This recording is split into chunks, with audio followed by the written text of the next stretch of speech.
When it comes to what your family eats and drinks, you know your choices matter. You're the expert because you know what fits your life. And getting it right starts with good information. That's why America's beverage companies are sharing more information about our ingredients at goodtoknowfacts.org. No spin, no judgments, just the facts straight from the experts for more than 140 beverage ingredients. Visit goodtoknowfacts.org.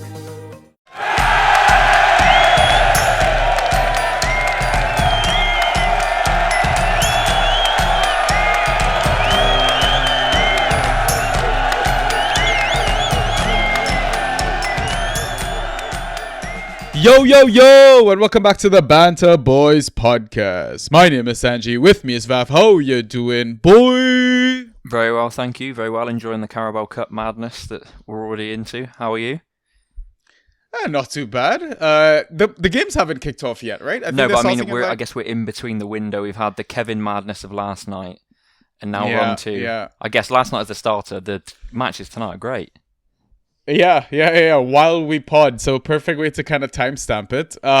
Tell me though, how was your move? I know it's a pain in the ass to go through what you're going through, but all done? Thank you. Yeah, so this is the first time, I guess, podding in the new... So I'm in a cellar, so thankfully it's not too dingy down here. But yeah, so far so good. I've got to go back up to Sheffield tomorrow, do a little bit of deep cleaning and stuff, but then after that should be fully transferred over to the new place. So yeah, all well, thank you. Yeah. I can imagine. Probably gonna live off takeaways for like the first couple of nights as well. How's the cat? Yeah, actually? The cat Pom is. I've had to lock her out because she just, for the time being, because she just loves getting in every single box. So all that you'd hear in the background is like her jumping around. And I'm on a standing desk, but it's one that, like the electric ones, you pivot up and down. And normally, if I'm sat down, she'll jump and walk around the desk. But when it's higher up, she's done it a few times where she's jumped and sort of skidded a bit, and I didn't want to risk it whilst we were recording. But other than that, yeah, she's good as gold. I mean, during the Inside Track series, we had, I think, a couple of pets running around. I think Tasha's one. I think Adam, our Leeds rep as well, had a couple of dogs in the background. So, yeah, we're a big pet-friendly podcast anyway. Yeah, so. At some point, I'll get her involved. It's just one of those where, because there's just boxes everywhere, and I can just hear her scurrying around in the background. It'd be more that I won't really know what's going on because I'll have one eye over my shoulder. Yeah. So exactly. But yeah, I'm glad that you're almost done with the move as well.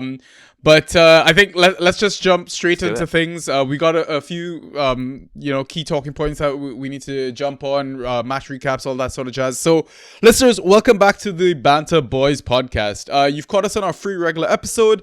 Why I say free is because we got extra content on our Patreon where we do waiver pods and sometimes do bonus inside tracks, guest pods, etc.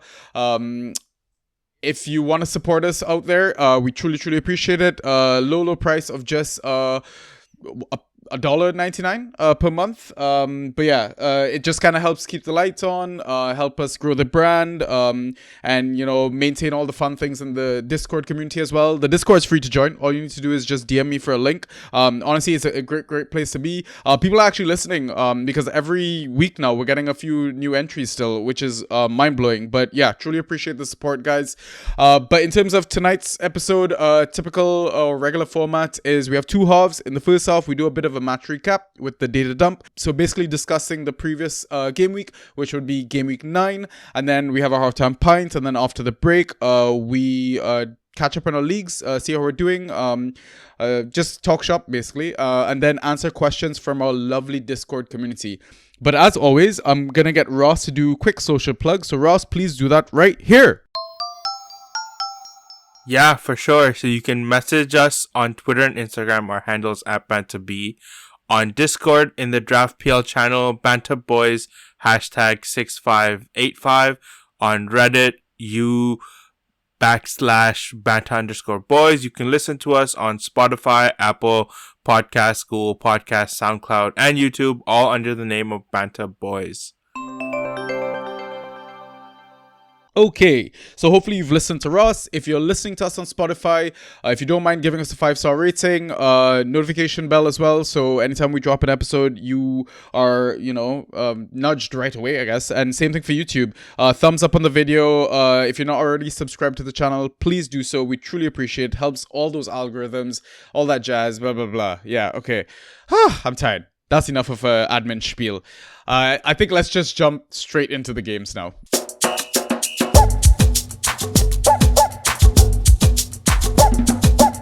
Okay, so our Game Week 9 kicked off with the lone Friday game, Leeds versus West Ham. What the fuck, Nuno? I know, just absolutely crazy. I think we've all been fairly high or hopeful on West Ham defensive assets, and within 10 minutes, I think everyone was crushed in terms of this is all going wildly wrong. I know for example, you've been very high on Wan-Bissaka, or very keen for Wan-Bissaka to return to the form from last year. How are you feeling about 15 minutes in? I mean, the ghost points aren't bad for a shit performance. That's the positive thing I'm going to take away from it, maybe. I mean, you even look at, like, Kilman's points. Despite them getting battered, he's still scoring okay. Again, for a really terrible team with really terrible performances. I still think he needs a bit of time, Nuno. I mean, most managers do, and obviously they're not given that grace period. But yeah, I still think, like, you look at the team on paper, no way do those names get relegated. Surely not. Yeah, I think Nuno made some really astute tactical or positional changes, I think, as the game went on, and West Ham really started to come into the game. I still think they were soundly beaten. And I think we're going to come on to Aronson. He had that missed chance at the end where it came off the bar. But I think they looked a lot better in that at the end of that first half, coming into the second half. But I think the damage had been done. Yeah, and what's fucked up is that Scholes, who he keeps playing out of position, gets injured. I think dislocates his shoulder, has to be subbed off. And that's kind of forced Nuno to play sensible football. Hey, you know what? You bring on a striker.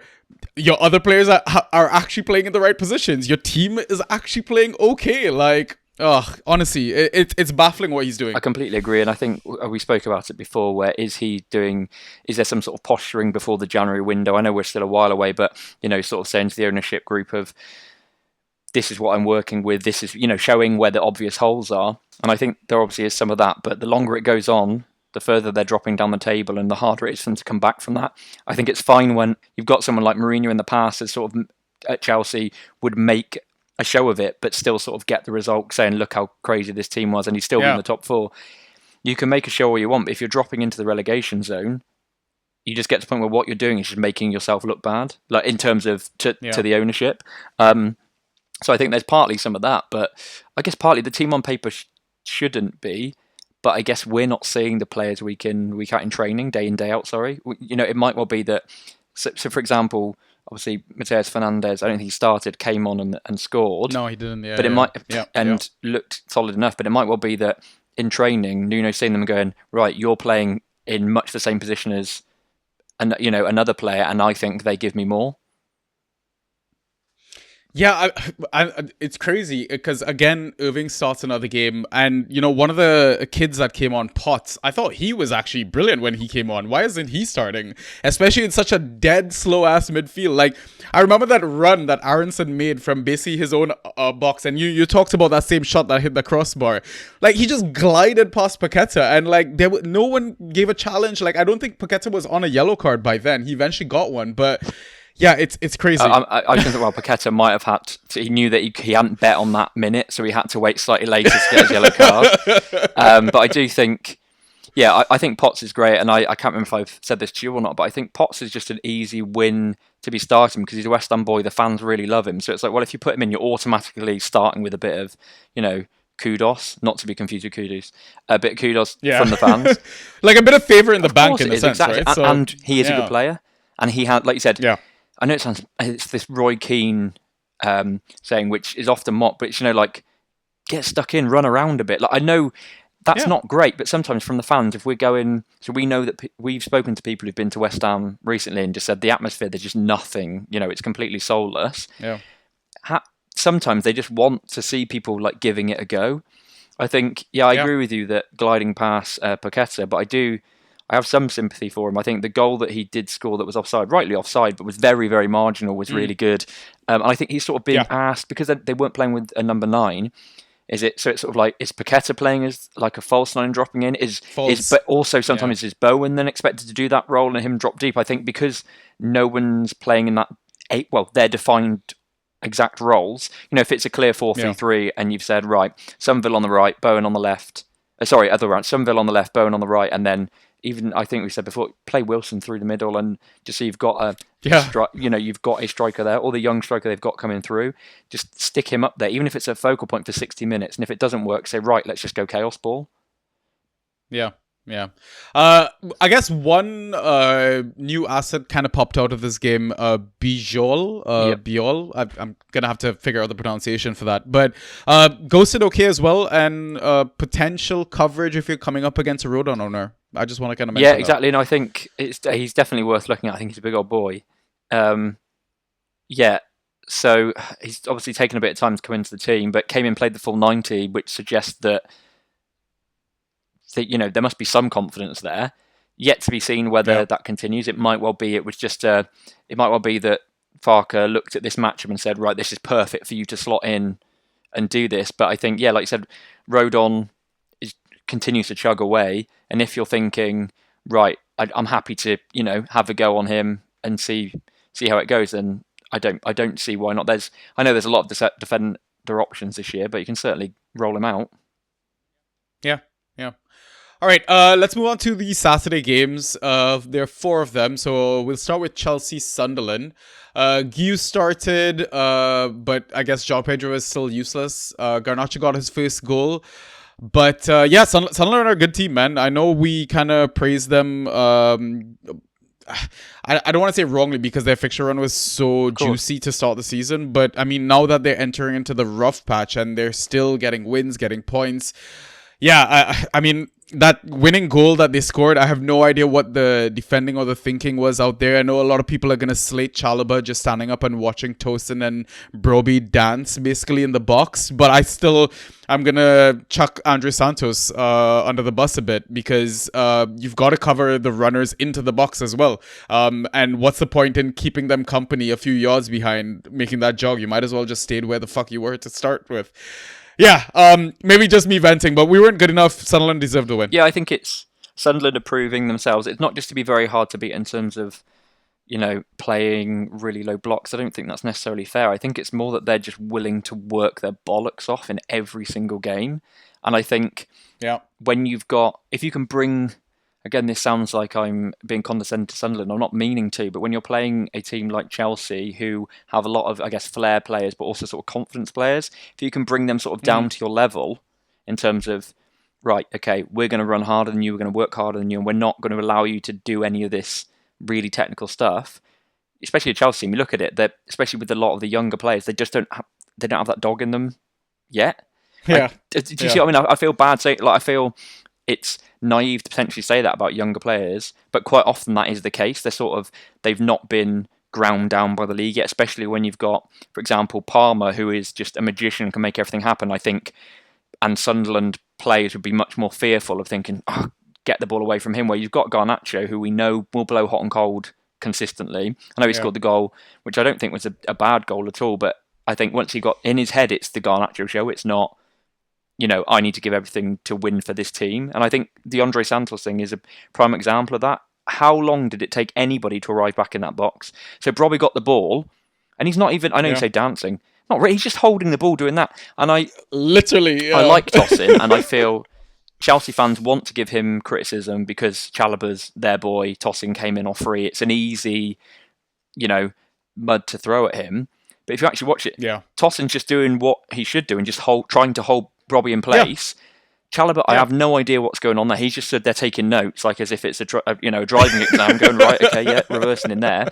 And I know Reece James doesn't get back to the last man, but like you said, it takes a good couple of seconds for anybody to arrive.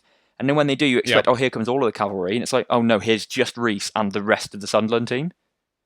And I don't. What a finish by Talby as well. Love that composure. Unbelievable finish, and I think I've definitely been critical of him because he just doesn't seem to ghost. But even he scored an offside goal in the previous game, so I think he's very much started this season confident. I think it was.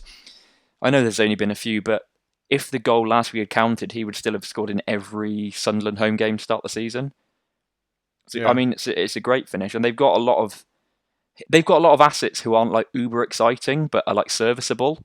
And I think if you just said that at the start of the season, we would have said, really? So, like Sunderland, the favourites to go down, have got several serviceable assets, and they're not necessarily ones who we think they are, like Enzo Lefebvre. Yeah, and it's going to be very interesting because I think Sunderland are one of those clubs that are going to be absolutely gutted during AFCON as well, right? So this silverable set of players is going to come in very handy later on. And, maybe we're getting a taste of the options that we can stream later on, right? Because I think, like, they've got Siddiqui, Adingra, Talbi, Mandava, Abdullahi, Diarra, Masuaku, and Traore going off to AFCON. Okay. It's quite a list. Yeah, it is. It is a long list. I guess part of they've packed the squad, right? So we know they signed a load of people in the summer, and most of the players that were there, or a lot of the players that were successful for them last season, haven't necessarily at least started for them this season. So it'll be interesting to see how well they mesh. One thing I would say about a lot of those players you've mentioned, and this isn't to say I'm any sort of expert on the AFCON rankings, but looking at the betting odds, a lot of the players you've mentioned aren't necessarily expected. The teams aren't necessarily expected to go really far in AFCON. So I know for a lot of times we look at it and we're assuming, like Senegal, Ivory Coast, Cameroon are going to go quite far. It might be a situation where they might miss 3 game weeks, just to put a random number, which is painful. But I think if people are looking ahead in terms of, I know we're saying about serviceable assets, if they're looking ahead and panicking about some of those players, if they do roster them, it might well be they go, hang on, do I expect them to be gone for the whole thing? Yeah, that's a really, really good point. And it's just 1 per Ivory Coast, Nigeria, Senegal. So, yeah, great point. The one thing about Gui before we move on to the next game, I mean, I mentioned in Discord and stuff, I'm expecting Gui to start, etc. And I wavered him in, but I didn't play him because I feel like historically, I say historically, this season at least, our number 9s haven't really scored well. I mean, even when Delap was fit and leading the line, he wasn't a ghoster. And I mean, in general, like, we talk about, 1 forward to lead the line for all our rosters this season. I feel like if you started Gui and you did shit, like, maybe you should have thought about that. There's one of the things that I always constantly think about is that, yes, okay, we have all these shiny picks on waivers, etc., and we're really excited to bring them in. Just because you waiver them in doesn't mean you need to start them immediately. Yeah, no, I do agree with you, and I think especially this time last week before the Delap sort of return from injury sort of accelerated a bit, I think it would be understandable for someone to pick up Gui thinking I'm going to get like 4 weeks out of him maybe, and you don't necessarily have to throw them straight in. I think we can see under Maresca, it seems to be that he will use that 9 as the foil essentially, which is not good for fantasy points. He'll often, they might get the odd assist and they get some key passes, with the attacking players around them, but it doesn't seem to me like all the players around them are looking to get the ball into that 9 to score the goal. It's sort of they're used as someone to take the defenders out of the way for those sort of, I guess, the 3 behind, the inverted wingers, and the 10 to sort of be pushing through. And when I look at Gui, he looks very good, but the player who reminds you of as a former Chelsea player is Broja, however you want to pronounce it. Fantrax-wise, that's not a good thing. I mean, in terms of physical assets, he's got all of those. He's clearly like a gifted athlete and footballer, but I don't think he's got the sort of makeup that we'd be looking for a Fantrax forward. And quite often, it seems this season especially, the Fantrax forwards are moving further and further away from the 9s and more into the inverted and the wingers. Yeah. I mean, he's not even in the squad for tonight's cup game. So he's an easy drop for me for tomorrow's set of waivers, etc. So, yeah. Okay. Next game, Newcastle versus Fulham. King surprisingly benched. Anderson missing due to injury. I guess Marcus Silva lied about Lukic. I know it's a bit of a sore subject for you. Share might be an option moving forward because Botman came off with some concussion injury. I think he's starting tonight's cup game versus Spurs as well. But I mean, this was also a hint towards possible Kevin starts and appearances. Obviously, we're gonna touch a bit about last night's cup game and the Discord frenzy that I guess you stirred up. Which I think was absolutely ridiculous that people were after you for no reason. And I did want to touch a bit about Gordon. But yeah, where do you want to start about this game and all the assets? Let's start with Gordon, I guess the biggest, most drafted asset in those two squads. Yeah, I don't know how to feel about him because I want to say owners were unlucky not to get any attacking returns from this game. 2 clear assists he was robbed of, I want to say. Just shit finishing from his teammates. But it's the early subs for me, man. And it's something that I would have never fathomed, or to be honest, I didn't expect coming into the season. Because for me, it's like Eddie Howe just constantly ran this guy into the ground and he was okay with it. And now with the early subs, and we're seeing all these goals come in at the dying minutes of matches and random penalties that he's missing out on, and they're going up to Voltamard instead.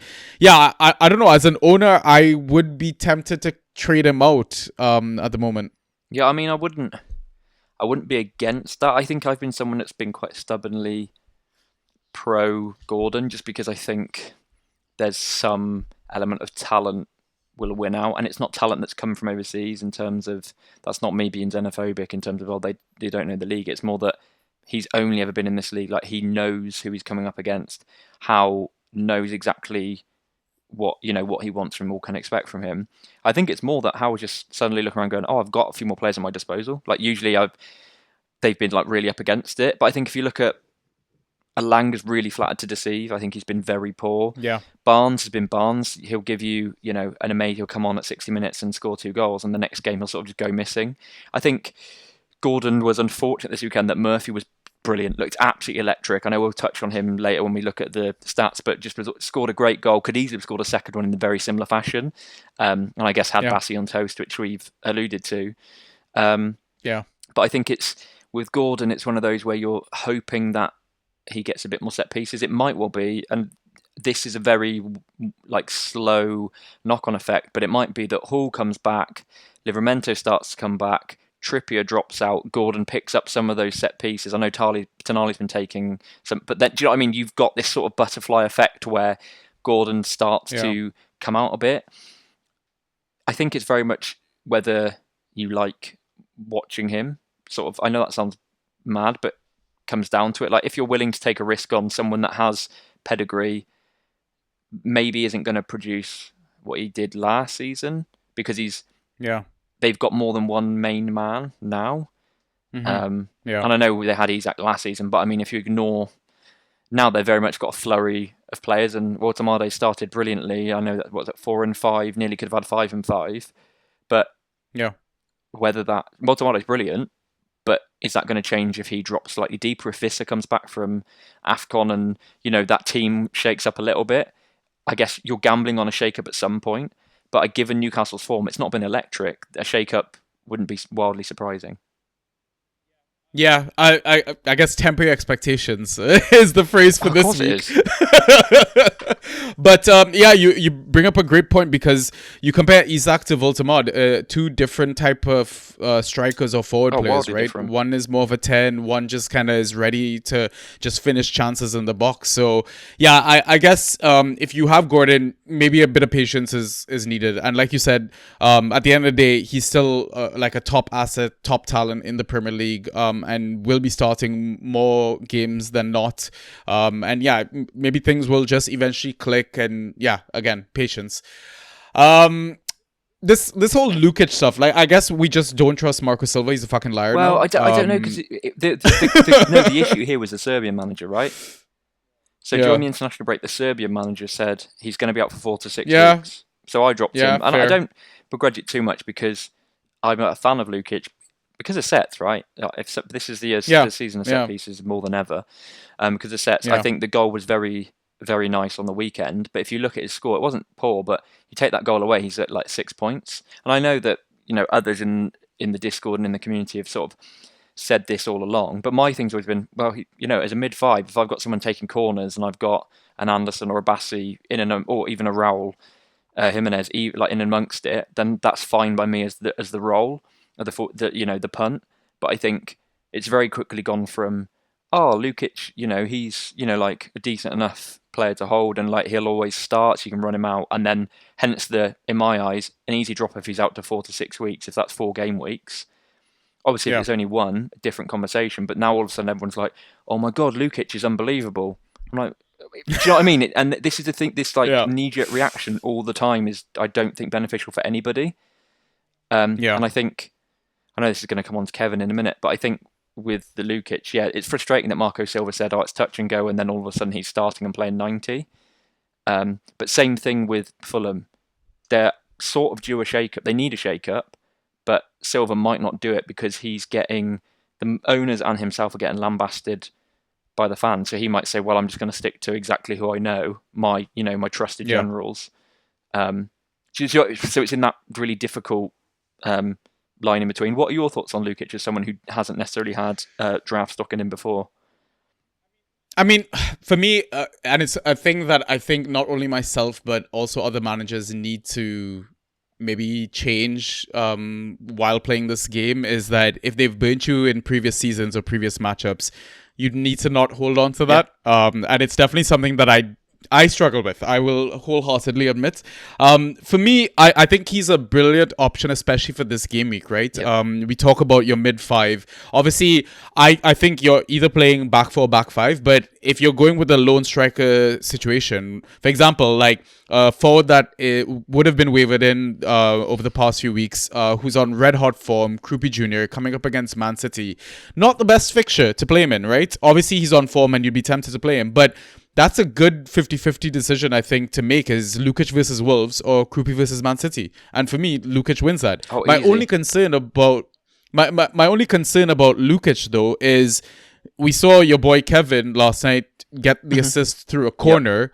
Does Lukic potentially lose some of his sets, which is basically the bulk of his value? Yeah, I'd say he's certainly at risk. But I guess that's an assessment you can make at lineups. For example, if they're both in the team, you can make that assessment.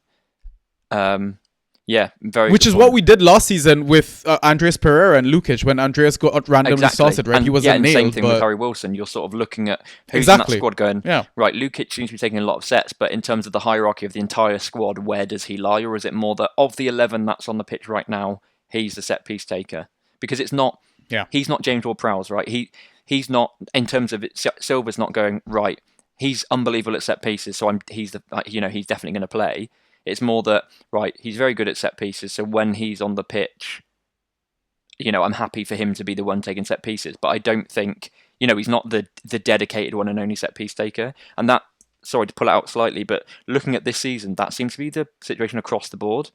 It seems to be very few teams where they are the set piece taker. Like, even if you look at the best set piece takers, or the experts right now at Arsenal, you've got multiple players we've obviously Rice is taking a fair chunk of them. Saka is taking less than he maybe did last season, but still taking some. We've had Madueke taking a load earlier in the season. It seems like teams are sort of sharing them around a little bit more.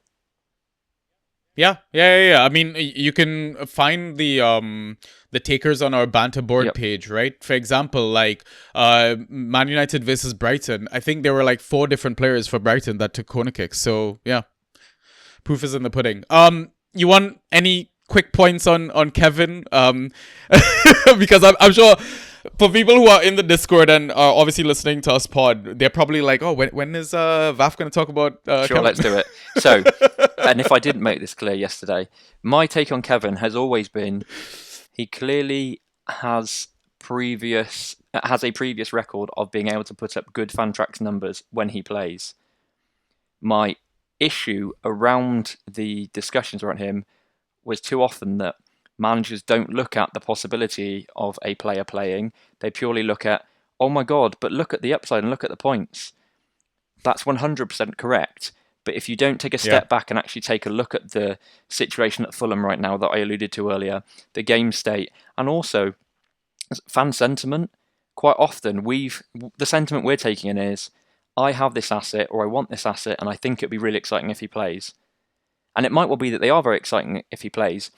But, for example, a Fulham fan may be watching the game and go, Kevin's greedy. And we might say, yeah, brilliant, Fantrax point. But you watch it, they're drawing 1-1 with Wickham, right? You can't have been that good. And I know he was the player of the match, but I mean, objectively speaking, the whole team wasn't great. The person he was up against was, a League One right back. He wasn't up against some elite right back that's going to necessarily pocket him. That's not to say that if he starts, you shouldn't roll him out.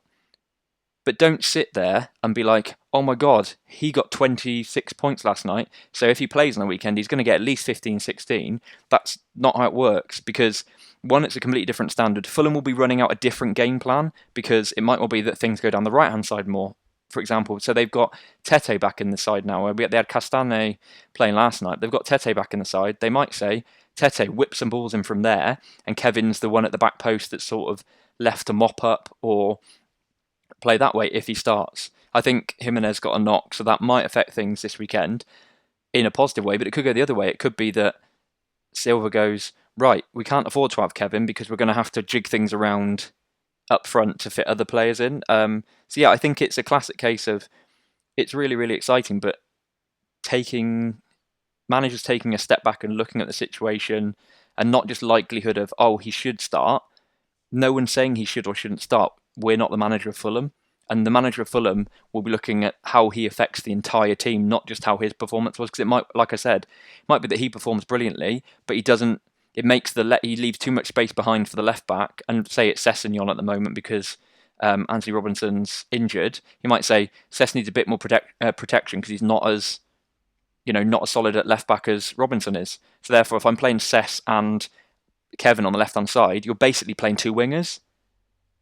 Yeah. And at that point, like we said, if we've got Anderson injured, I've got two wingers on the left-hand side and no Anderson, and Bassi, who we don't necessarily think is unbelievable. Cuenca will probably start because he came off at half-time, I think, to protect him. Yeah.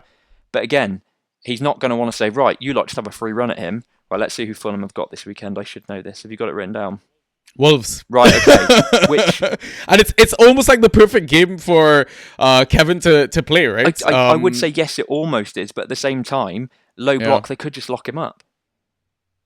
Yeah, I mean, it's one of those dangerous situations where Wolves are hurting so badly right now that you really don't want to take them for granted. 100%, almost. Yeah, exactly. And I think this weekend, obviously, they'll be really disappointed, and they were. I know we're going to come on to that match in a second, but I think they probably should have got at least a draw, and the first Burnley goal was unbelievable, and so how replicable that is. But their defence have been quite solid, and it might well be. Yeah. I think people as well are getting excited about Kevin going, oh, he came on the weekend, he looked really direct and brilliant. It's like, yes, because he came on against tired legs. If he starts the match, that's not necessarily the case. And we don't. I mean, he does bad things as well, right? Because I think back to even the Arsenal fixture where he nearly gave away the penalty. That was a penalty. Come on, as well. That was 100. It's easy it's fun to wind up Arsenal fans, but that was so blatantly a penalty, and I think that's what Silva will be looking at and going, right, I can't trust him to defend. And unfortunately, when you're on a team that are with the status of Fulham, you need your wingers to get back and defend sometimes. He's come from Shakhtar where he's playing as a top 2, top 3 team where they're largely dominating a lot of the games. And then coming into Premier League where, one, it's a lot more physical, but there's no games you can take for granted. It's not like it's not the same player in his sound again, because I'm talking about another Brazilian. You had Anthony come in at Man United, right? Who'd been at Ajax and he'd just been at one of the best teams in the league with some very poor teams lower down the league. And, he had this unbelievable highlight reel. And I guess at that point, his confidence was sky high. So when they came into Champions League games, he looked really good then. But you sort of then you contrast it, come to Man United and sort of down on his luck. And he's coming in, they're going, right, win us the game. And he's like, no, everyone else has also got to be doing the same. We're all the better team here, so I can do my thing. And you sort of get to the point and go, no, you're also responsible for bringing everyone else up. It's not going to be just you sort of, we're already running the show and you can just showboat a little bit and sort of do what you need to do. And I've just talked myself into that opinion because I didn't necessarily have it before. But I do think there is something there in the, coming from a bigger team in a smaller country and going to a slightly less successful team, and the expectations are just different. Yeah. 100%. Well, listen, we're not saying don't get excited. Definitely waiver him in, spend a couple of fab, don't break the bank on him, but don't be surprised if he's on the bench just because he's shitting Fantrax points, like outside of starts, right? So, anyways, yeah. I think let's move on. Manchester United versus Brighton was the next one. I thought this was very interesting from a tactical perspective as well. It seems like Amrim's madness is finally starting to click, because we saw the slight positional changes for like Luke Shaw stepping into midfield, kind of helping out Casemiro and Bruno out with their work. Cunha and Bumo dropping a bit wider as well in terms of the press, allowing Bruno Fernandes to step a bit closer towards Šeško as well. So it's really, really interesting. And I mean, at the start of the season, when I told the Discord, I really feel like United are just a beast that are waiting to click. We're starting to see that beast click now. Like the goals are starting to fly in. We're starting to see Bumo basically become like an unorthodox 9 on the counter. And when teams are chasing games later on, like he's basically, having these one-on-one opportunities. I mean, Cunha is finally off the mark as well. We saw how, happy he was post-match interview, talking about finally scoring for the club that, he's been dreaming to play for the longest while. But from a Fantrax perspective, my biggest takeaway was I'm absolutely done with Matthijs de Ligt. He started the season hot from a ghost point perspective, but Maguire coming in and out of the squad is affecting the way he scores because he's moving from that central point to, I think, the right side centre back or something like that. I just don't want to play that game anymore and trying to guess his ghost points and how he's scoring and stuff like that. Do you have any takeaways from this game? I think just to come back to de Ligt, I think there's an abundance of decent defender punts. So why sort of toil away going, he might get 4.25, he might get 14. There's probably good someone who you can pretty much nail on for at least 10. Just the gap is too far. So I think I agree with you. And I imagine there'll be more tweaks as the season goes on. It might well be that he finds himself picking up more points, but I think wait until that moment. There's no, there's no real desperation for it.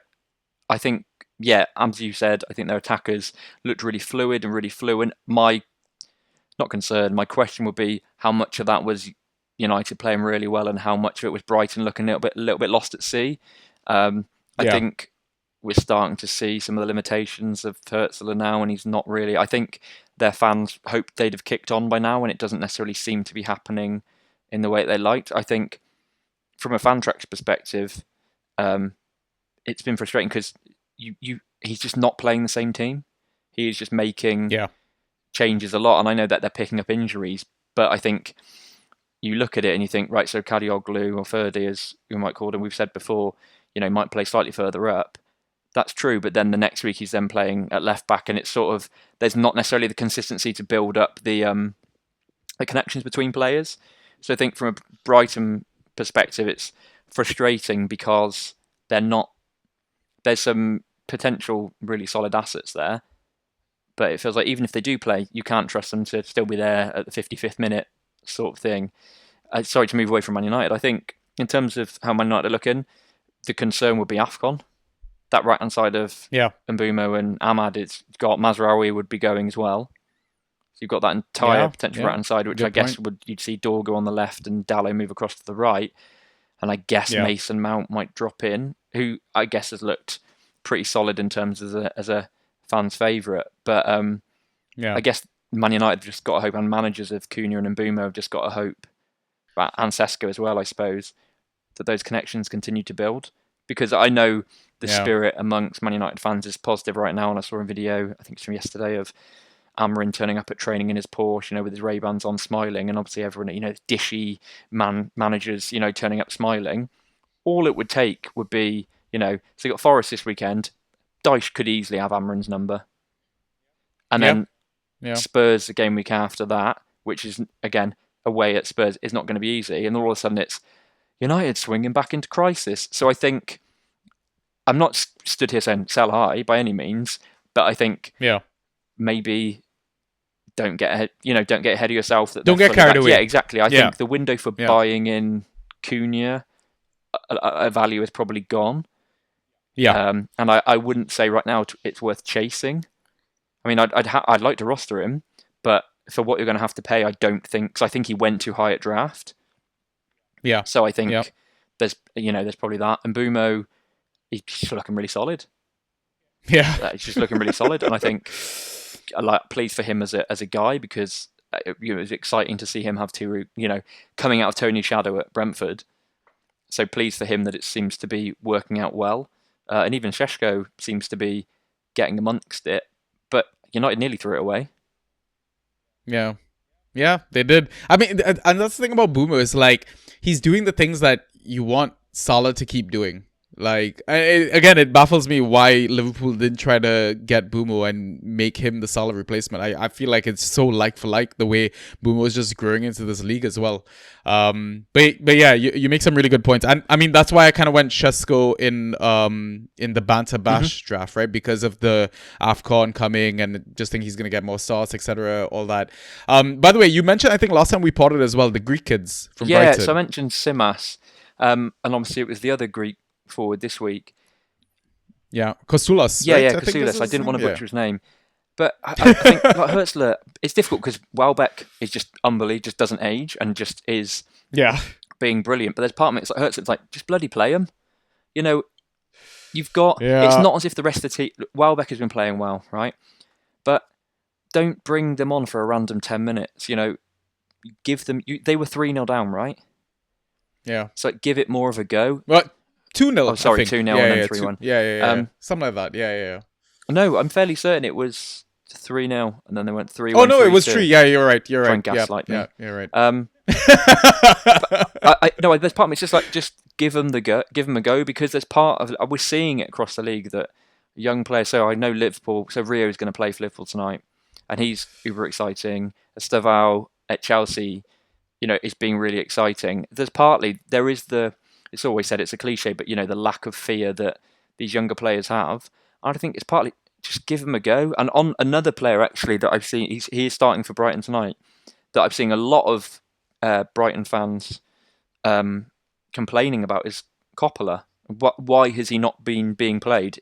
I know we want him to play because he's a big bugger and he will get his head on the ball, but also it's like you're shipping a lot of goals. Give him a go. What has he done to you? He was one of the most coveted centre-backs in Serie A last season, and you're telling me he's not good enough to get into your team that's not necessarily playing well?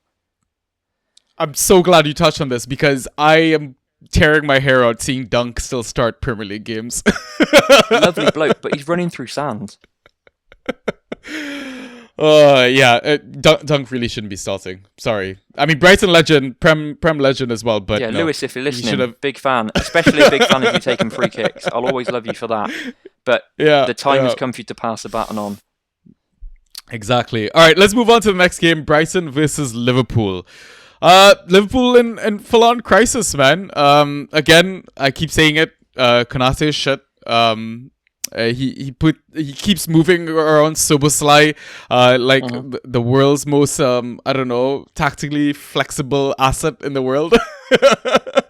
I again, if Gomez is fit, why is Gomez not playing right back as well? Like, he's been utilized there for many seasons under Klopp, and I don't know what Slot's really doing.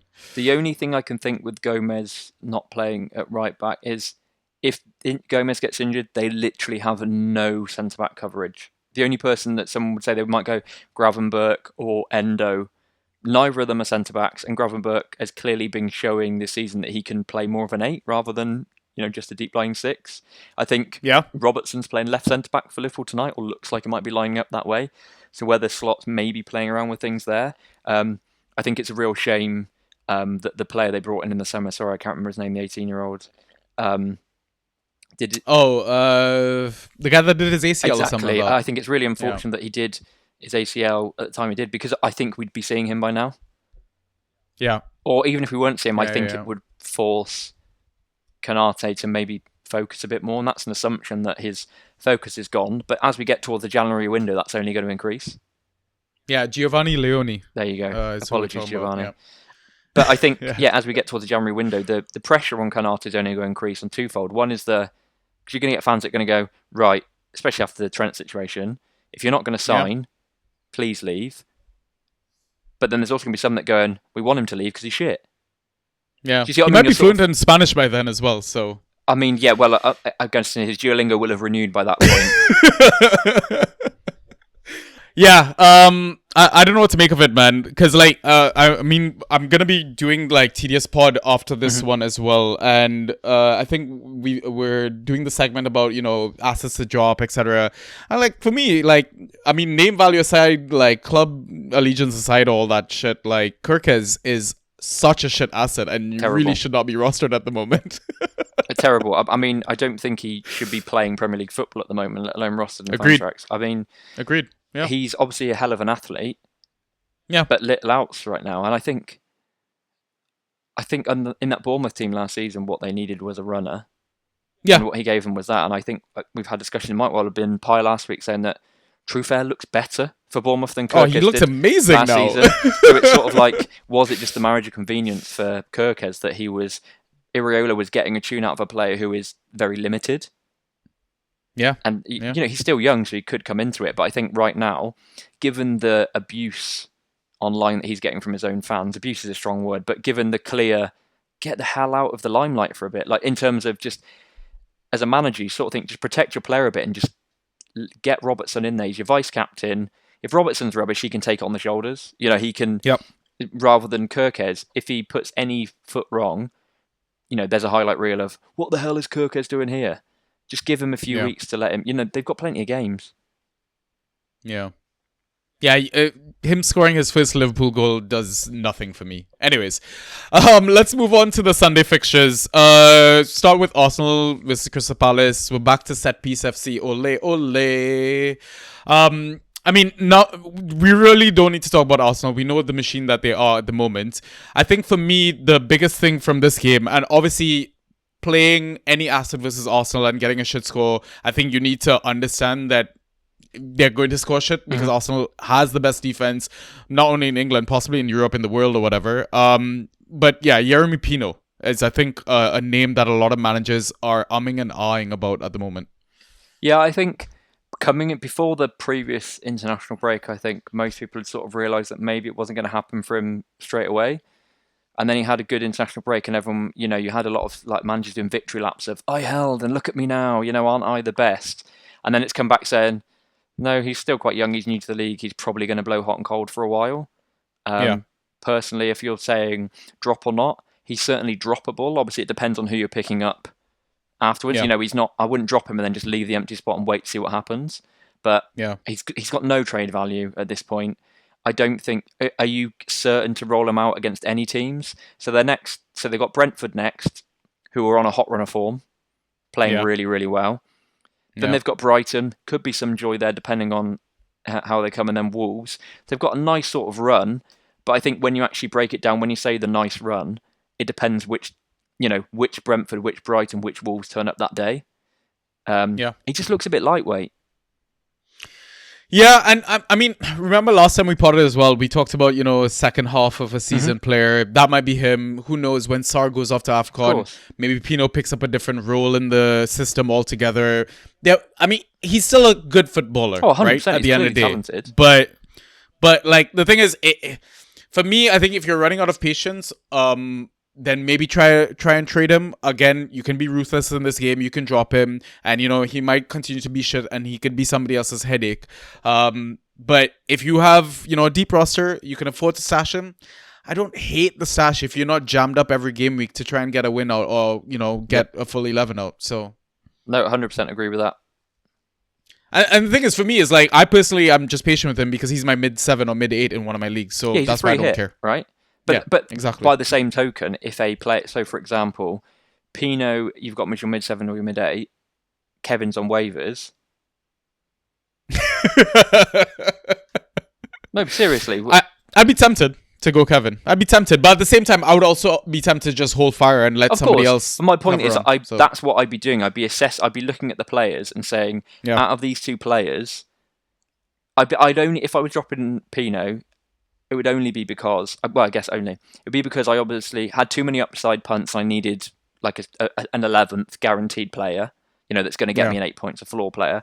Or I'd be looking at him and saying, right, he's a pure punt at this point, and I'd be comparing him to other punts in the wire and saying, right, who do I feel here has the biggest upside? Yeah. For example, if I'm looking at a Kevin, it would just be a matter of who do I fancy the look of more here? Yeah, fair. Okay, cool. Next game, Villa versus Man City. I saw Reinders in CDM and I kind of chuckled a little bit because I was just like, Pep is just doing the classic thing of shooting himself in the foot, especially Nico Gonzalez on the bench.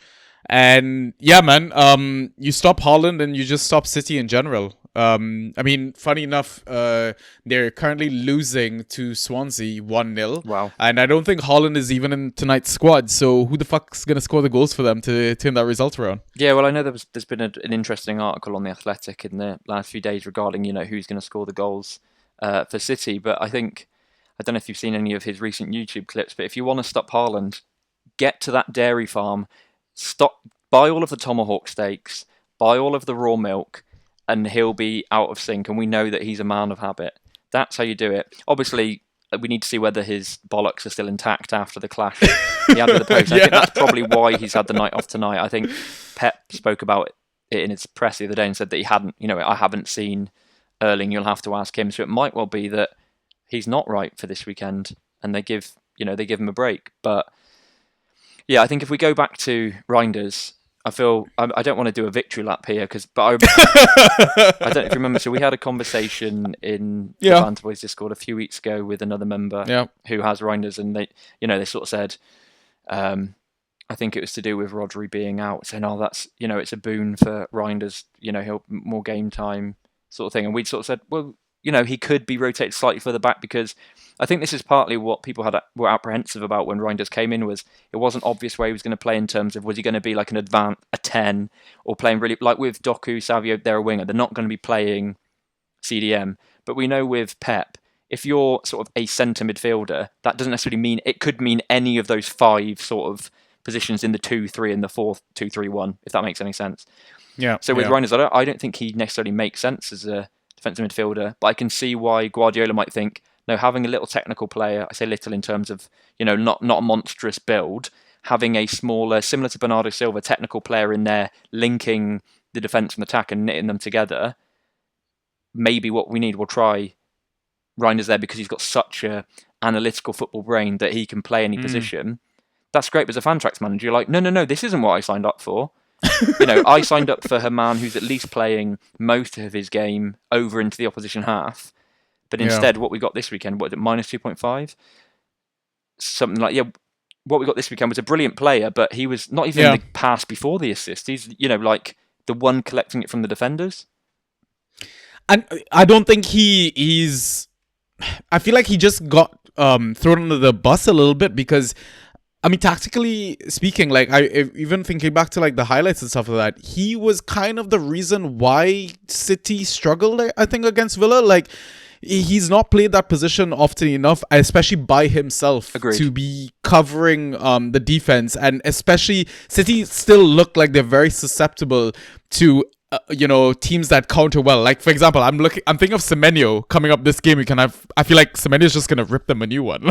I mean, Semenyo will just look at that. He'd almost be like rubbing his hands together, saying, I think generally Bournemouth seem a really good team in transition, right? They've got players running at, they're running at them, and that's exactly what City don't need when they've got, no Rodri, and even if he was back, Rodri at the current form. And I know Nico Gonzalez has started tonight, but they're 1-0 down to Swansea. I mean, so it's hardly necessarily working. I really don't know what they're going to do. I think we've not really seen Kovacic come back and play a full 90, but does Pep say, okay, Matteo, I need you just to go in there and just try and lock this down?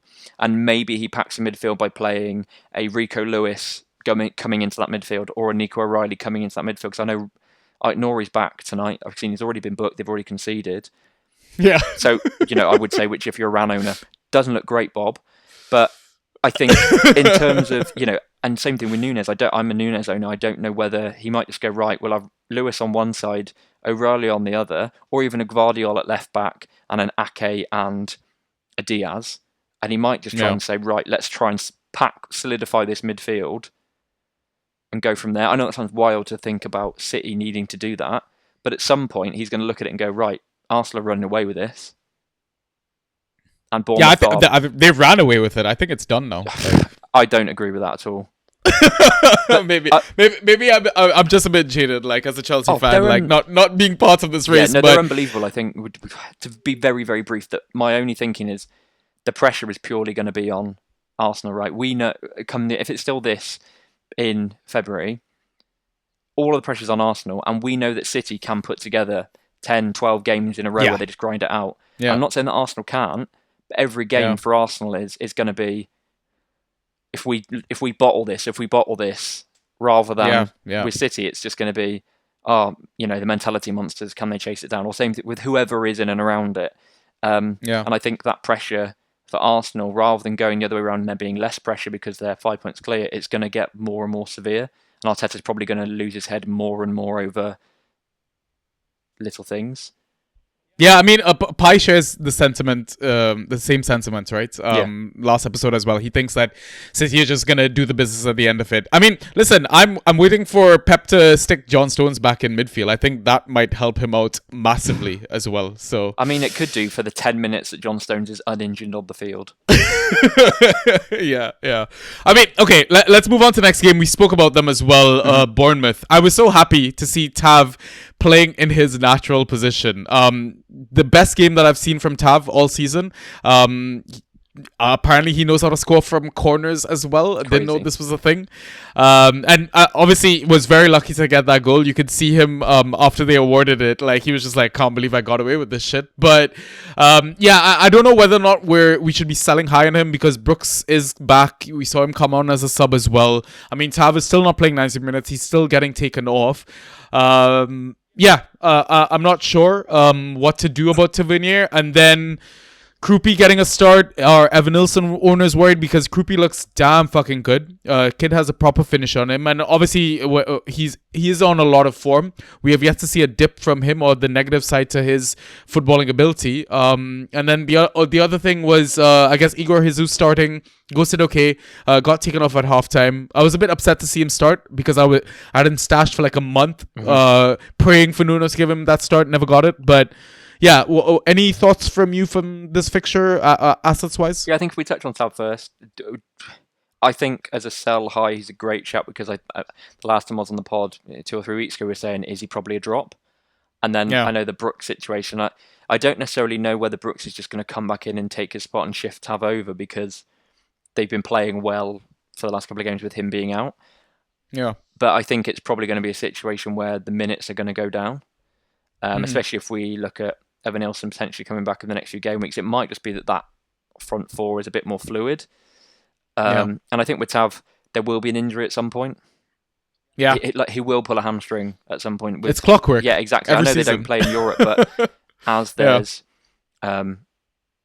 are more and more games over the Christmas period, there will probably be a hamstring at some point, and then you'll go, I wish I sold him out. Obviously, it depends, what value you can get back for him. But there's always, I think there's always going to be a buyer for Tav, because people will always look and go, he went round 6, or, he takes some set pieces. Bournemouth look good this season, and he does have that, but also he will give you a 2 and then an 18 the next week. And I think for some people that's incredibly frustrating.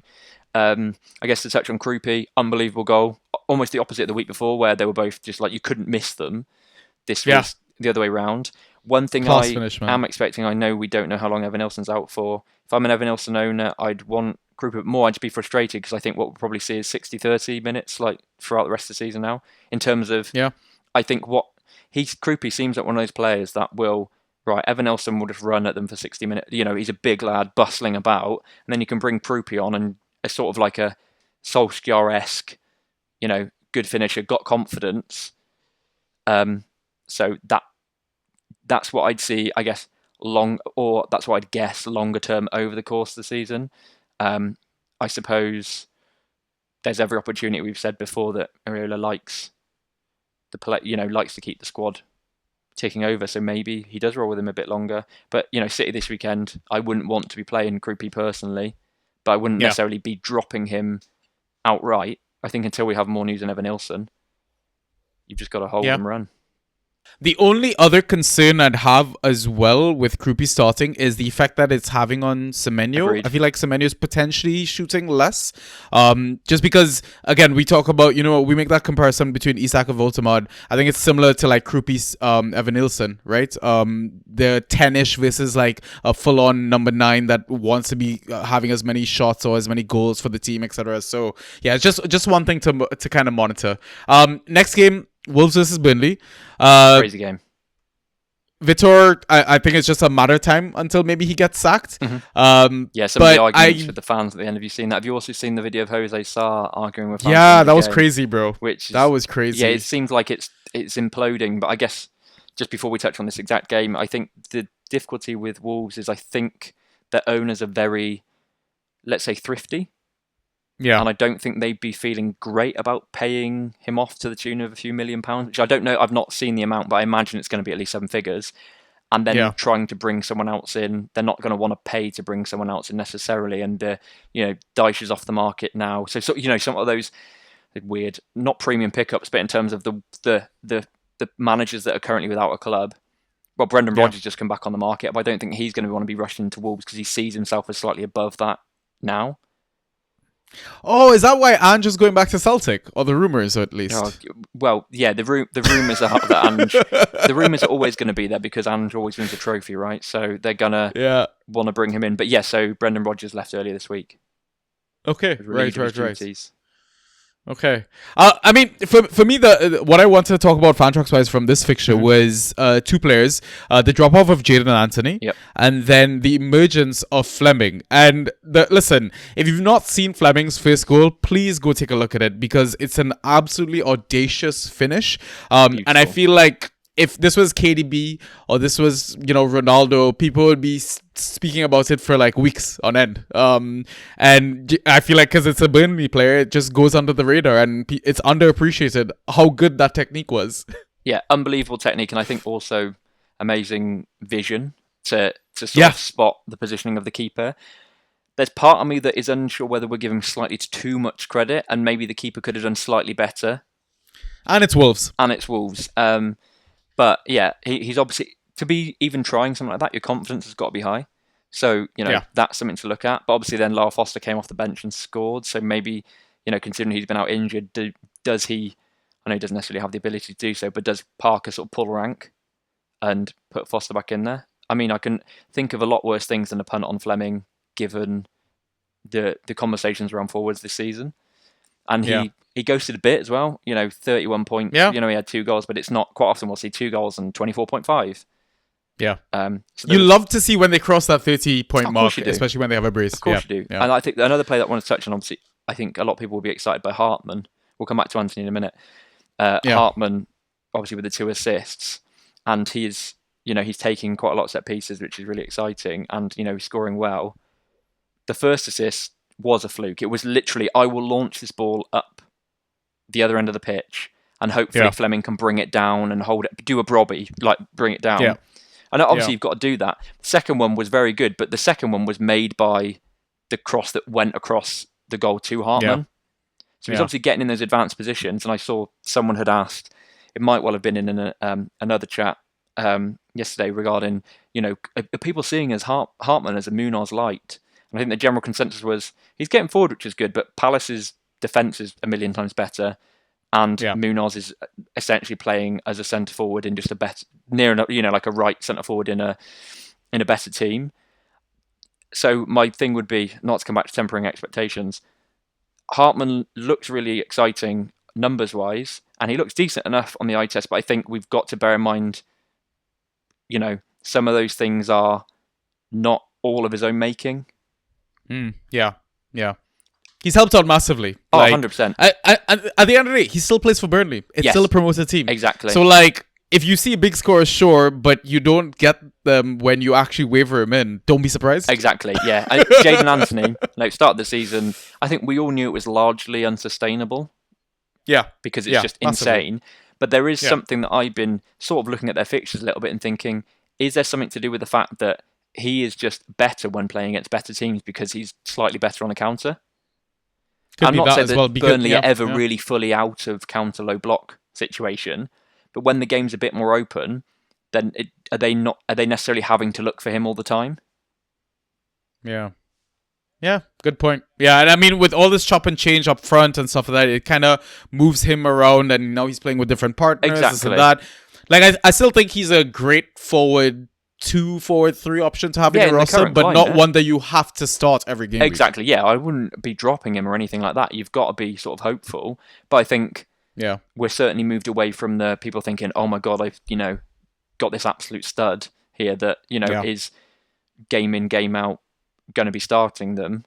I think the benefit of Anthony is he probably will be, starting 90% of games. So at least you can say, right, you can afford to have a few more upside punts, knowing that worst case I'll bring him in, and it might well be he gets 20-point haul. Yeah. All right, final game, Everton versus Spurs. We saw Kolumwani get his start. Still think they need someone better up top. I mean, speaking of players up top, I absolutely hate the ones that Everton have. I feel like they should possibly maybe go false 9 just to at least have a finisher that isn't Beto or Barry. But I think biggest talking point from a Fantrax asset perspective is managers are like, what the hell am I doing with Xavi Simons? And now I kind of feel for Pape Matar because I feel like he should be starting over Xavi Simons at the moment.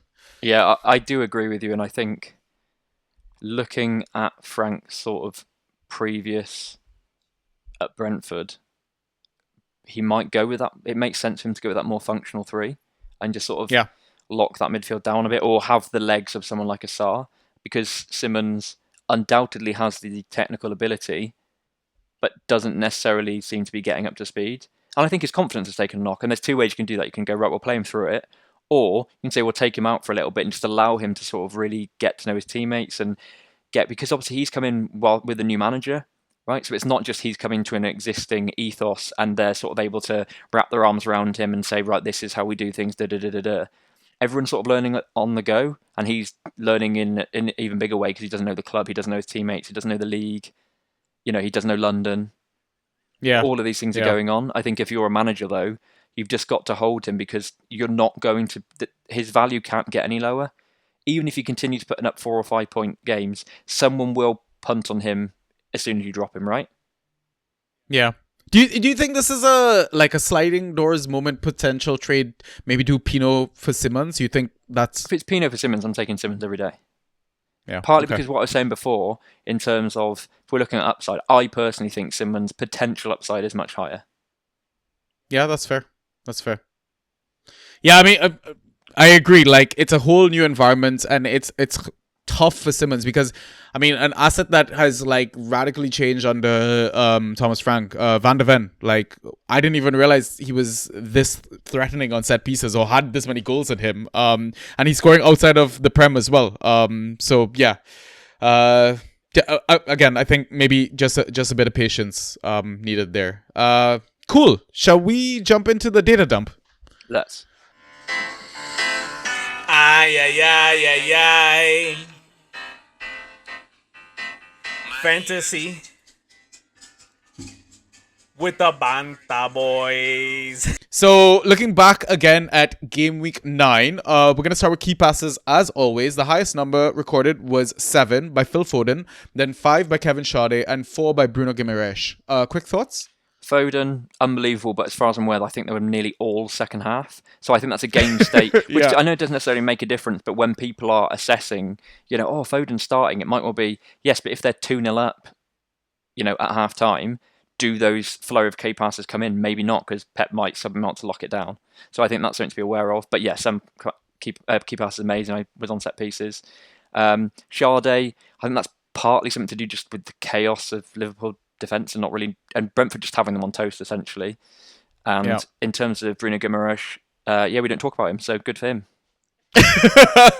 Yo, okay, the purple patch that we talked about a few pods ago, are we here? Well, no, because what did he score last week?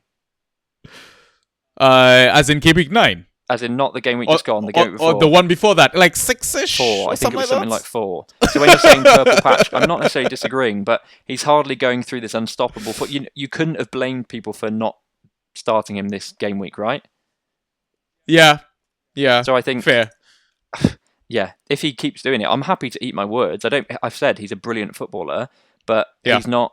You can't bank on him. So week 4, sorry, he got 6.25. But that was in a 2-1 loss to Brighton. That feels like the perfect game to be playing him, right? Yeah. I mean, you're playing him this weekend, though, against West Ham, surely. Well, then am I, though? Or is it going to be a situation where he's just able to go, right, attacking assets, you guys crack on? Yeah, fair. Do you see what I mean? Yeah. And this one was what was it, a late winner? Yeah, it was. Yeah, exactly. Yeah. So, and he missed a chance from Gordon as well. Exactly. Right? And I know we're seeing these things more. And I know he scored really well, but he was large. He wasn't doing a huge amount in the game before the winner. I know you said he missed that chance, but I think if you look at his, do you know what I mean? It's not as if he was on 20 points and then scored. Yeah. So he's got 23.5, so he was, around about 10. But I think if you looked at the breakdown of when those came about, it was largely towards the end of that game when they were piling the pressure on. Yeah, and chasing the result. That's exactly it. I think we're seeing that so much this season that players are scoring a huge amount of points when they're chasing the result. Like Szoboszlai is getting a huge amount of points, partly because Liverpool have been dreadful and he's just basically going, right, am I going to have to hear it? Am I going to try and be Gerrard, essentially? Yeah. All right, next category, shots on how many on target. So highest number of shots recorded was 6 by Raul Jimenez. He had 2 on target. 5 shots attempted by Jacob Murphy, who played 60 minutes. He had 3 of his 5 shots on target. Mo Salah with 2 of his 5 on target, and Danga Uatara with 1 of his 5 on target. There's a bunch of 4s. I think it's just too clunky for audio. So yeah, quick thoughts? Yeah, I mentioned Jacob Murphy earlier. He looked really, really good, really exciting. And he's not starting tonight, which may mean that he's expected to start on the weekend. I think shout. Murphy's a frustrating hold for a lot of managers because he's in and out, and you can't necessarily predict when the hauls are going to come. Salah as someone that's had many trade conversations regarding Salah, and now he's out of your team. How do you feel seeing his lovely goal this weekend? I was like, you know what? Of course, sort of thing. It's just one of those moments. Because I sold him on the OFPL game as well. I'm like, yeah, go figure. Obviously, he's gonna score. I mean, gets the yellow card or whatever. I mean, what did he get? 13 and a half after scoring a goal. Feel still a bit like vindicated by that. Good point. And I mean, at the end of the day, I don't care because I got my boy Grealish. And I'm fucking buzzing. Yeah. If anything, you're like, would I do it again? How I'd do it again? 100%. Like Grealish got what? 11 ghosts or something like that. He got a yellow card as well, so that's why he's on 9. I think he had one cleared off the line. Yeah, so I'm like, I'm a big proponent of I want to roster assets that I enjoy watching playing football, and yeah, I'm happy days. I would do the trade 1,000%, and now I'm just wondering if FMC is just wondering, oh shit, I could have probably gotten Grealish myself. Well, this is what we said at the time. Let's not get into it. This is what we said at the time. No qualms in trading Salah out. Just trade him for his value rather than the value. If your value of him is lower, or if this is any player, if your value of that player is lower than someone else's, then take advantage of that and get what the actual value of that player is. Yeah, exactly. But I'm happy Raul is putting up the numbers, putting up the shots, especially against a Newcastle team that is quite good defensively, I want to say.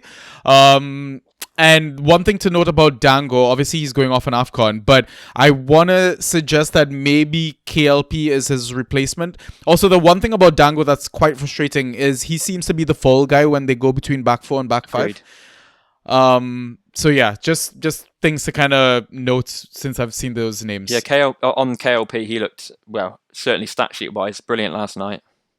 Against Grimsby. I know, exactly, that's the thing. But when you're saying in terms of he might be the replacement, if you say, if he's at least playing into form when he is there.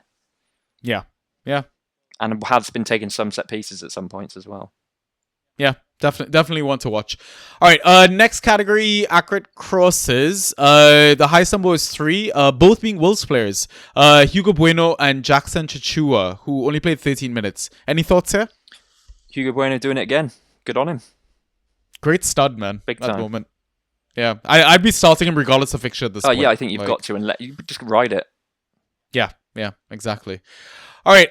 Then finally, the outliers from the other categories. Tackles won. The highest number was 4 by Vifer, Tete, James Garner, Jaden Bogle. Dispossessions, I have 5 by two Mohammeds, Kudus and Salah. Interceptions, a high of 4 by Mateus Nunes, Adrian Truffet, Tyreek Mitchell. Clearances, a high of 18 by Kevin Danso. Successful dribbles, a high of 4 by Mbuemo, Bellegarde, and Njai. Aerials won, a high of 8 by Kilman. And block shots, a high of 4 by Amadou Onana. Any thoughts here? I guess one thing is no name was repeated there. So in terms of, it's sometimes you might see like there's a defender that's absolutely dominated clearances, aerials, block shots, and you're thinking, oh, that's the one person. I think all of these players you mentioned, there's no one there. And Mbuemo's obviously scored really highly, but the rest, it's not like, oh my God, people have ghosted out of their minds. They're sort of doing one thing well, but not necessarily a lot of the other things. I think Bellegarde looked very exciting, obviously with the caveat that it's at Burnley and we're not, how good are they? And if he's running at where Hartman's supposed to be and Hartman's at the other end of the pitch, is that something in there? Dispossessions, we've had this before with Kudus. It doesn't surprise me, but this is where he will hurt managers. Yeah, because yes, you get the points for trying them, but if you actually broke it down, is he even in the plus or the negative? For take-ons won and dispossessions in a game. You might say, "Oh my God, he's got all of these take-ons won," but you go, "Yeah, but actually, if it's a zero-sum game, then it's not even worth focusing on that." Yeah. What about you? Yeah. Anyone there that you wanted to call out? I guess I kind of doubted Danso's ability to step in for Christian Romero. But I mean, he did quite okay. Again, I mean, when your forwards are Beto and Barry, they do half the work of the defending for you by being shit. Adrian Chauffeur has really, I think, blown my expectations out the water. Given a slow start to the league, I think he's come on really well as an asset, IRL and I guess Fantrax wise. Yeah, I mean, other than that, no real surprises, I want to say. Yeah, I mean, Kilman ghosting the aerials, etc. I still think, like, he is an asset that will be in our rosters at some point later on the season. But yeah, other than that, I think fairly expected names, numbers. Yeah, I think so. And there was, as I said, there's no one in there that I think, oh my God, that's, really blown my mind, or no one's numbers are so high. I guess interesting to see Kene Tete come back. It's someone who I always like, but he didn't score as high as I would have hoped this game week. So it's whether the hope was in my eyes with Anthony Robinson out, he might be able to advance further forward, but I'm not sure whether it's going to happen. Oh God, this Robinson thing is a saga that just keeps run and going, run. man. All right, cool. So I think that's it for data dump and the first half of the pod. So what we'll do now is take a quick break and we will be back with some league updates and some questions. So we'll see you in a bit.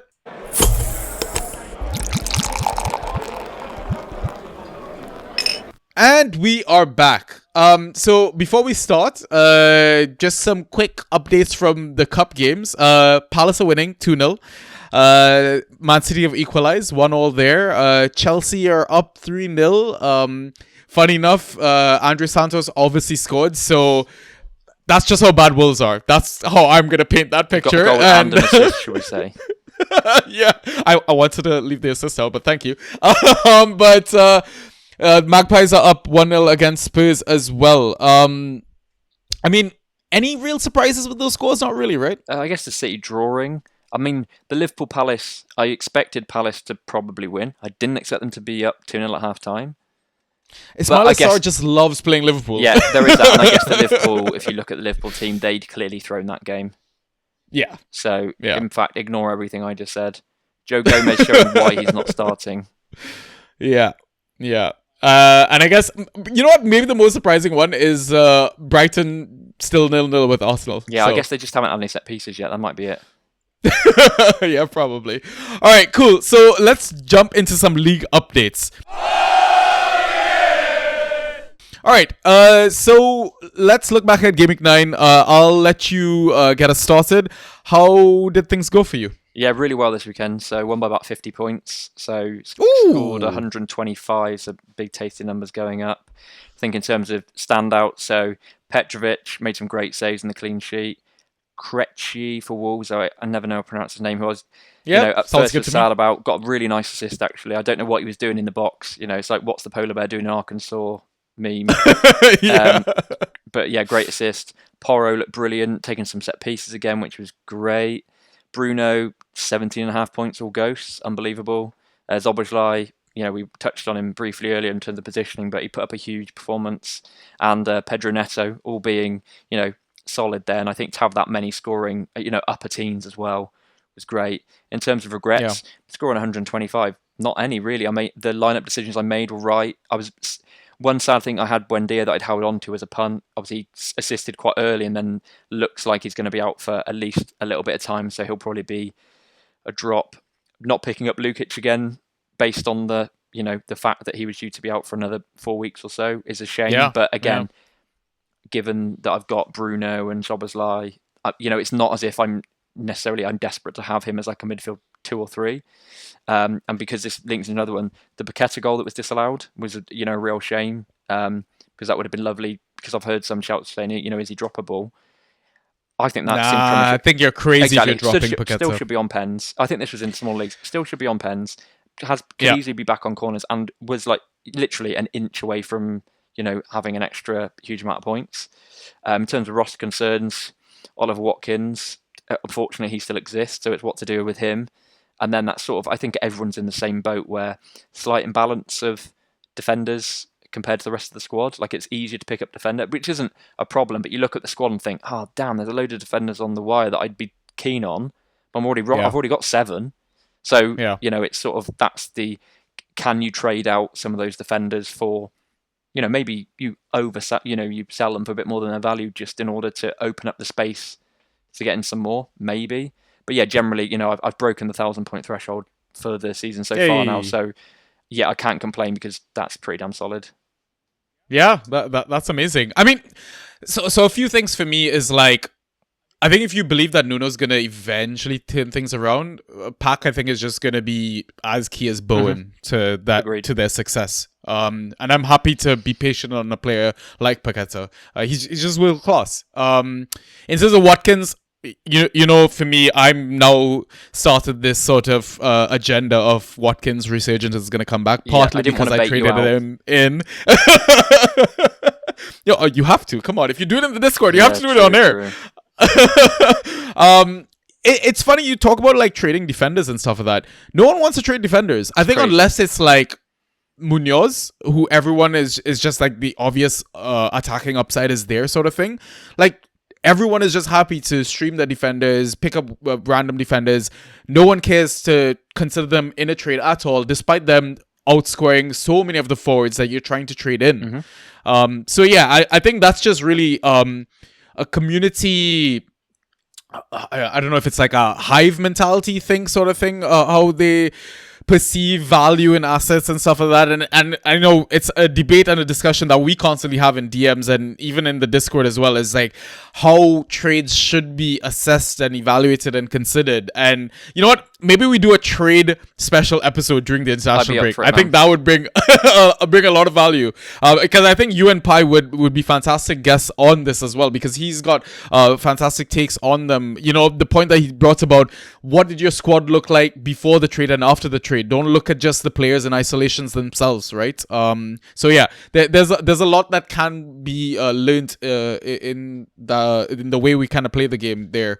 And yeah, kudos on breaking the 1,000 points mark. Obviously, I'm gonna toot my horn a little bit, because I've also got to that milestone, and didn't realize it was a thing until like people like yourself and Fantrax Fox mentioned it. I was like, oh, okay, yeah, cool, nice. I mean, it's less of a thing if it's game week 15. You're like, I've broken the 1,000 point. But I think if you're doing it in sort of single digits, you'd be like, look, I'm clearly smashing the 100-point weekly thing, which was all what I guess everyone is going for as a bare minimum, right?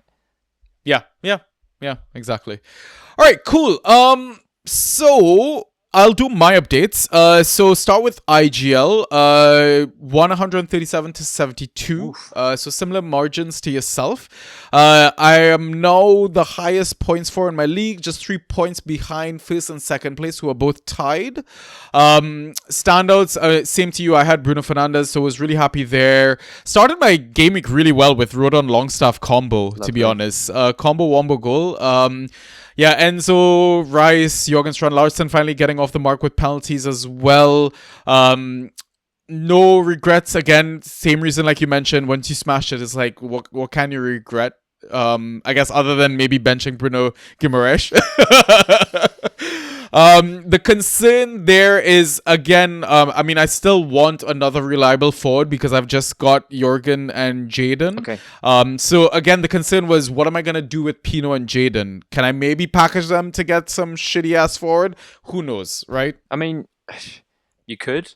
I think with Anthony, it depends who you're going to get back, right? Because I guess a lot of people, again, this is just throwing a random one out, might say, right, I'll do Pino +1 for an Anthony, for example. Yeah. Like, I think that would be worth a punt. But I think if you Pino plus Anthony, I think people are looking at that and they're going, this is two distressed assets. You know, they're sort of seeing it coming. Yeah, that's perfect. I need somebody else to have Jaden to get that Pino value trade. Yeah, maybe trade out Anthony to someone else and then package Pino with someone else to get Anthony back. That's the way to do it. Like I did with Neto. I've seen you do this before. Exactly. Yeah, exactly. I think it's a fucking great strategy. So yeah, you know what? I might try and send some trades out. Because like the main forward I was trying to go for before he got his goal and his run of form was Igor Thiago. Great. I think he's one of the forwards that has smashed his draft day value. I think we've discussed this before, but yeah. I'm gonna keep trying, but if the manager isn't budging, what can you do? Yeah, exactly. DPL won there as well. I love having you on the pod because every time you're here, I win both my leagues. You weren't there last week. I lost both my leagues. Fine so by me. Sorry, Pi. I won 109 to 97. This is the league that I joined, the 1K club. Top points for, I'm in second place, 2 points behind the leader. So still maintaining my position in the league. Standouts again, Enzo, Tavernier, Krupi, Munetzi worked out quite well for me. Again, that was mainly a fixture play. And I mean, while Vitor is still in the dugout, I think he's a good mid-4 to have in your roster. He's got upside. Yeah, ghosting well. Yeah, it's been great. Regrets, again, no regrets. Doing well so far. Roster concerns. I think the only concern really is because you compare DPL versus IGL. I think in DPL, the managers are way more in tune with the game and the landscape of things. It's harder to actually stream in DPL, I find. Yeah, I think... So I think that's reasonable, and that's not me, or no, I don't think either of us are casting aspersions on IGL. I think it's just sometimes what you get is you just get a super engaged league. Like generally, I think it's partly, it's one of those ones where you sort of know you have to up your game because other teams in your league are on it. So, for example, it might well be you're managing, say, for example, you're managing 3 leagues, and you go, right, waivers-wise, I'm going to dedicate a bit more time to the league where people are just on it more, and I'm not able to stream, I'm not able to pick these players up. And then by you doing that, the next manager is the same thing, and everyone's sort of raising each other's levels. Whereas if you've got a league where you go, I can maybe get away with this being a bit more lax, and other people are doing the same thing. It's what comes first, the chicken or the egg. But I do think there is something that, as if you're in a really competitive league, it quite often drives everyone to be the same. Yeah. I mean, the fun thing, though, about having a team and a league with a few streaming spots on my bench, it makes things a bit more fun as well. You're playing random, you're giving people a go that you wouldn't necessarily give a go otherwise. And sometimes that can, hugely work out with someone, for example, like a Kevin. You might go, right, usually I'd have enough forwards and I wouldn't be giving him a go. But I might go, boom, and I might pick him up and it goes great. But if it doesn't, I'm not feeling annoyed about it because I'm like, it's okay, I'll just go with someone else next week. Yeah, I mean, it's the same league that I got Krupi in as well, right? And he was purely a punt waiver in, he's on form, and it's working out well so far. 100%. And it's fun to have a different name. Yeah, exactly. And you know what? You could potentially build value in some assets and then trade them out and enrich your roster moving forward. So yeah, it's not the worst issue to have in the world.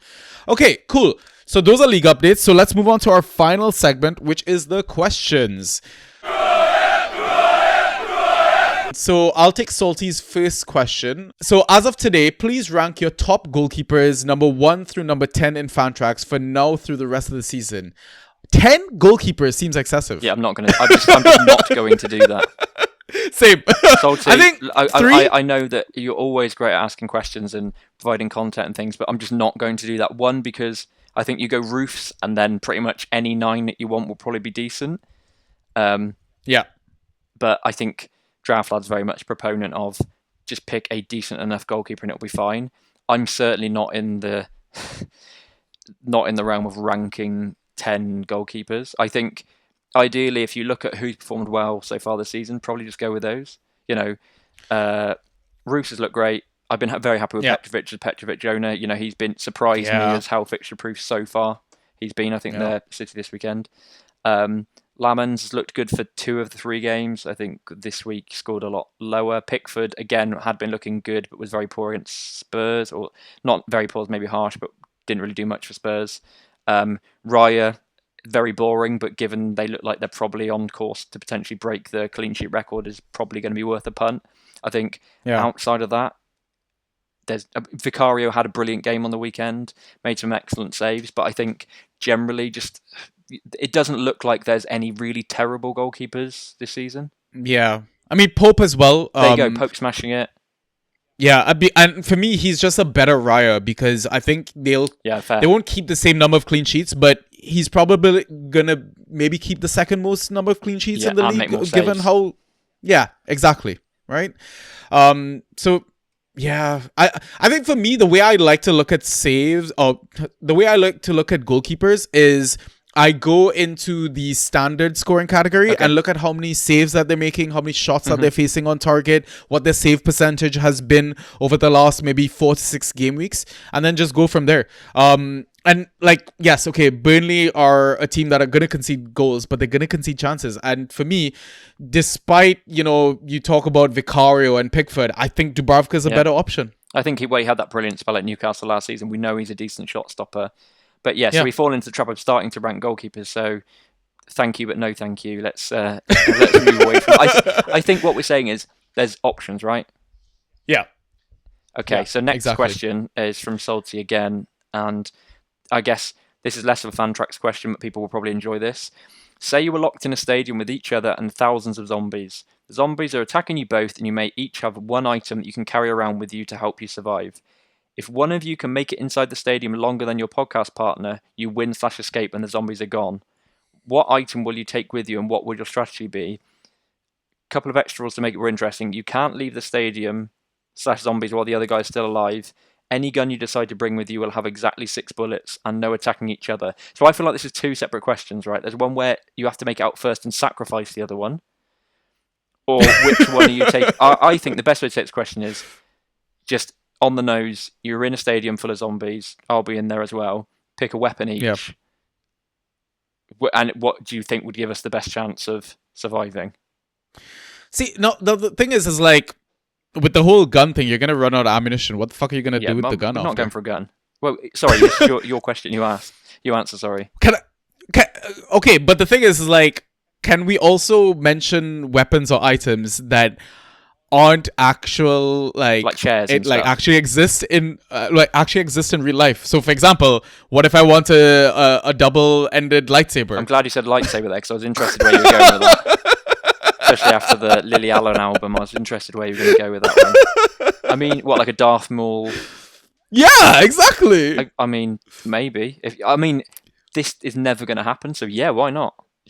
I mean, we're never going to end up in a stadium full of zombies, right? So if we're giving up a fantasy scenario, might as well have fantasy weapons. That's true. This is where the Seinfeld theme plays as we're dropped into a stadium full of zombies. Yeah. I think, I don't think that's terrible. Mine would be, on a similar line, a flamethrower. Oh, yeah. Well, you will run out of gas, won't you?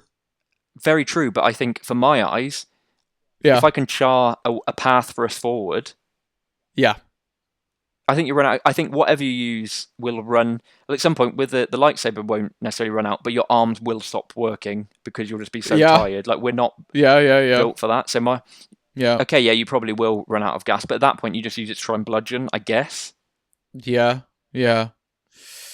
I don't know. My I hope like was finding if you cook a few zombies, maybe they start eating the cooked zombies. Yeah, but they prefer the raw meat, no? Surely. We don't know. Wait. I mean, if we cook the zombies, then we have sustenance to survive. What are you saying? Cooking them off cooks off the infection. It's like boiling water. That's what you're saying. I don't know, Okay, maybe, Salty, there maybe. you go. We're both going to have double-ended lightsabers. Yeah. I love it. All right. So our next question comes from Pi. Tell us your all-time five-a-side team, but made up of players you've watched in real life. You could include random players who happen to have a great game when you watch them. Up to you. Okay, so there's two things here.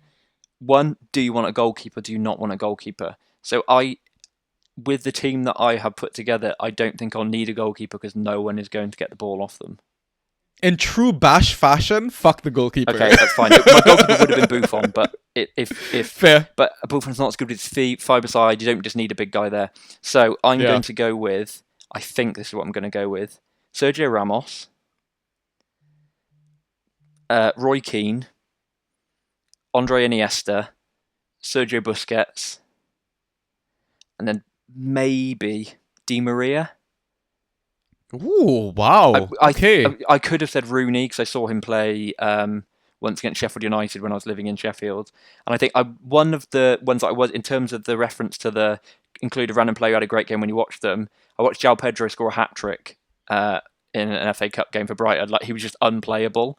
Right, yeah. But then in my head I'm like, am I really going to say him over Di Maria, Rooney, or Dybala I've seen play for Roma as well? You know, is he on that level? So no, I think having Iniesta and Dybala as sort of like the attacking trident with Busquets, Keane and Ramos behind is pretty tasty. Right. Do you remember where you saw each of these players last? Yeah. Can you mention which club or match or whatever? So Sergio Ramos. So I could have said PK. So Euro 2016, it would have been the quarter-final, Spain against Italy. The one where Conte kicked that ball that came flying across, if you know the one I mean, on the touchline at the Parc de France. Yeah. So that was, which was where Iniesta and Busquets were playing. I could have said Chiellini or Bonucci because I also saw Italy play against Argentina.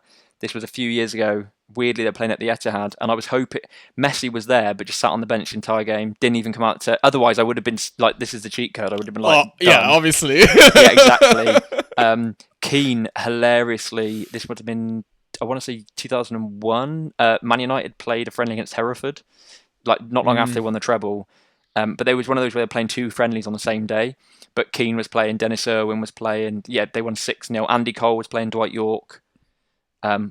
So yeah, not a bad team. But then also they had like Quinton Fortune up front, and I remember I read the match report the other day, and it said something like Quinton Fortune was unplayable, and I'm like, was he? Was he ever unplayable for anybody? Rooney, saw him against against Sheffield United in that FA Cup game. Dybala I went to a conference in Rome and went to watch Roma against Udinese. Roma won 3-1. Right, Lukaku played. He's nowhere near this team, but Lukaku did play. Chris Smalling came on as well. Wow. And then Di Maria was in that Argentina-Italy game where Messi didn't play, but Di Maria did. So there's, I think, mine. Have you got any idea for yourself? Put you on the spot? I'll post it in the Discord. I gotta think about mine. Because I don't think I've been to as many exciting games as you have. So my options are a bit limited. Yeah, I didn't think I was going to be able to, I was thinking, who am I going to say? I was like, hang on a second, let's just take a look at some of these teams. And the Spain team, it's like Fabregas played, and I was like, he doesn't even get into the discussion, which is insane. I mean, I saw Holland IRL last season, so he's probably going to make my five-a-side. Yeah, exactly. All right, cool. So why don't you take 32 Chickens question? Cool. So Wolves have been shocking in real life, but currently have a number of Fantrax darlings, which we've touched on today. Should you buy /hold/sell these good point scorers and lesser? What do Wolves need to do in real life to turn it around, or do you think they're just doomed? I mean, it was always going to be a hard task. I'm just going to answer his second part of the question. It was always going to be a hard task replacing the likes of Cunha and Raida Nuri. I think they were always going to struggle. I don't know if, it was a bit too bold of them to give Vitor a new contract at the start of the season when they didn't really truly replace these stars. In terms of what we do with the assets, again, I think it's just one of those situations where you can probably just ride it until the wheels fall off, sort of thing. It depends how blessed you are in each position, because the ones that I kind of think of are Hugo Bueno, Munetsi, and maybe Strand Larson. Outside of that, I'm like, I don't really care that much, because I feel like the likes of Krejci and Santiago Bueno could easily just be waiver wire fodder. Agreed. I mean, what do they need to do to turn it around? Honestly, I don't think sacking Vitor is going to help. I think they're going to have to get rid of him because it's soured so much with the fans. But I don't think that's going to answer the problem. So I think, well, I'm loath to be this person, but the answer is they need to probably spend a bit of money, but they're not going to do that. Yeah, exactly. I mean, before we move on from this question, what would you do with the assets? Ride it. No, touching back on what you're saying about defenders earlier, no one's going to give you what their actual value probably is. So Hugo Bueno, I've been doubtful of him in the past, or tried to, let's say, temper expectations is apparently my new thing. But given the performances he's been putting up, no one's going to give you what those actual points represent if he was, if his name was someone if he's playing for Liverpool or Chelsea, right? You're not going to get that. So it's similar to when we've had Sarabia doing bits for Wolves in the past. It's like, just enjoy it, man. Not to be Rio Ferdinand, but like, just enjoy it. And if it carries on, great. If it doesn't, don't feel bad about dropping them. Don't beat yourself up over it. They didn't cost you anything. You're not. Strand Larsen's slightly different, but I think with Strand Larsen at this point, you're like, if he's starting, I might as well keep him. If he's a starting forward, I'm going to be keeping him or on my roster anyway, unless someone comes in with a slightly more exciting package. Yeah, I feel like Strand is the only one that you'd probably get decent trade value from, and that's just because of name recognition from last season. Yeah. Yeah. Okay, cool. So the next question is from Sharp FC. Does West Ham remain the fixture to target, or is Nuno fixing that? Well, I touched on earlier, I think he fixed quite well during the game. I'm not necessarily one for always targeting fixtures, because especially this, you don't know which team is going to turn up. I know that sounds crazy. We've seen West Ham some weeks be like pretty exciting, and we've seen them be pretty disastrous. And I know Leeds used that Aronson ran riot. DCL scored like shit. So you'd be going, I've got DCL to target West Ham because they're absolutely crap at the back. Yeah. Did nothing. So I mean, and Longstaff, I love Longstaff, but didn't set the world light outside the assist. No. So, and Aronson scored all right, but that's partly because the goal. Could have scored again. Goodmanson started well and rode on. But a lot of those players, though, their points were propped up by a goal or an assist, right? Yeah. So I'm not against like targeting per se, but I don't think sometimes you can end up benching a better player and a better option just because you think, it's West Ham, they've been terrible. And then it just ends up that West Ham actually get the right luck of the draw. That Paqueta goal goes in. Is an inch further back, and the game is completely changed. I think we can't assume that we know that any team can beat any team on their day in the league right now, apart from beating Arsenal, to be fair. I would say yes to Nuno fixing it. I do think he's going to fix it. But for me, in terms of targeting West Ham, I'm going to look at that team sheet. If I see Irving and Scarles starting again on wrong side, wrong positions, 100% start your assets against them. But if we see the formation of the lineup where we expect Nuno to play, or what he kind of got forced into in that Leeds fixture, then I'm actually going to think about it and hesitate slightly. Because a wounded animal is also a dangerous animal. Oh, great shout. Yeah, and I think I was taking this question as like, are they one to target in terms of like streamers and waivers, ahead of the game week? Yeah. Reasonable, but yeah, like you said, realistically, you don't know which West Ham are going to turn up. It's not. They are not. Down and out at this point. They're still putting up decent performances. Look at that. The match against Everton a couple of weeks ago, they looked decent.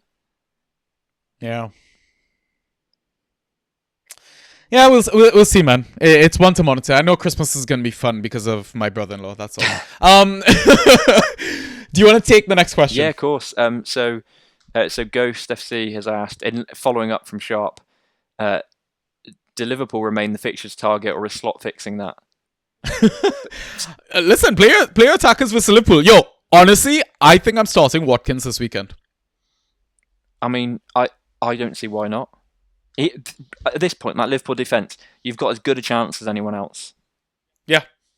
You know, they are Genuinely. all over the place, that defence. The thing that's keeping Liverpool going is certainly not their defence.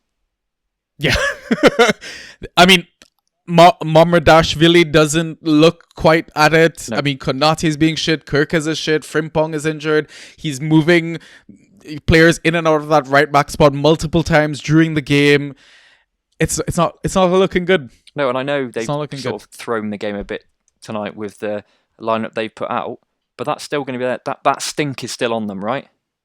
Yeah. They're still going to turn up on the weekend with their fans going, bloody hell, we're probably going to get beaten again here. And especially that Villa are in that sort of weird, indestructible form. It's funny, you look at the forms of both teams as well. Last four Liverpool have lost. Literally Last four swapped over. Last four Villa have won, and it's like it's going to be a fascinating watch, honestly. Like, agreed. All right, and I'll take our last question from Prash. Who is getting sacked first amongst the following: Slot, Maresca, or Amorim? Slot. Yeah, agreed.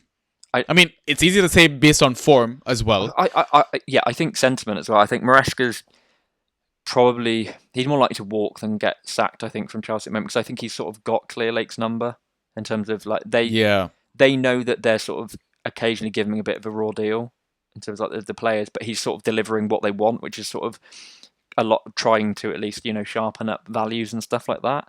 Amorim, a couple of weeks ago, Ratcliffe came out and said, realistically we need to give him 3 years and this and that, and I think given the troughs that they've held him through, and then they're seeing some, it's almost like even if they lose 3 on a bounce now, they'll go, oh, but we won 3 in a row a couple of weeks ago. It's that riding that a bit. Whereas I feel like with Slot, this is a tanker that is, he needs to start to turn around. As crazy as that is so early in the season after last season, but he doesn't have as much goodwill in the bank as he thinks. Yeah. And the more uptight he's getting in presses, the worse it looks. I mean, the title kind of overshadowed their shit form towards the end of last season as well. 100%. Right? 100%. I think, the more, we've got the situation with Salah last week throwing his toys up the pram. I know he scored on the weekend, but he's not playing tonight, and he might have looked at tonight as like, oh no, it's a good chance for me to try and get some more goals. Like, stuff like that will have an effect. Like, the PR will have an effect. And Slot is not a big enough this sounds stupid and arguably really naive. Slot is not a big enough worldwide manager name, or hasn't had the experience of dealing with everybody's eyes on him going, it's not like, oh, you're not winning, but do you even know what you're doing? Yeah, that's what's being asked. It doesn't look like at all right now, honestly. Exactly, that's what's being asked. It's not, oh, you've got this raft of injuries, can you manage to get them through? It's literally people going, do you have any idea what you're doing? Like, because the team is a mess. It's not and it's not one of those where we can fire these accusations. Even if Arsenal weren't winning, you could say, oh my God, they're not scoring, but their defence is like solid and it's amazing. Look at Liverpool and go, what part of this team is functioning? Like, no single part of it is functioning. If they were really tight at the back, you can say, well, at least he solidified the defence and, the goals will come. Or they're scoring absolutely loads, so all he needs to do is tweak the defence. You look at it and go, I don't even know which part you'd fix first. Yeah, 100%, man. Spot on. Yeah. All right, cool. Those are the questions, and that is the pod. What a way to end the pod. Yeah, laying into Liverpool fans, always good. Listen, I've said it before, I'll say it again. I feel like I could chat another hour about all of this 100%. stuff with you. Unfortunately, I need to run off because I'm jumping straight from this pod into the TDS stream. So before we sign off, do you have any final piece of advice and any sentiments you want to share? Pick up Kevin. Love that. Great way to end it. And guys, have fun doing so, because that's what we're all about.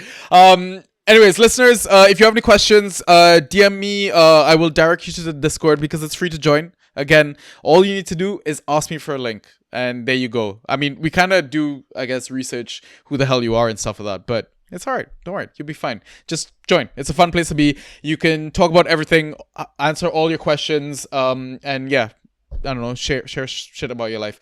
Anyways, I need to stop rambling on. I need to go. Until next time, guys. Peace. Bye.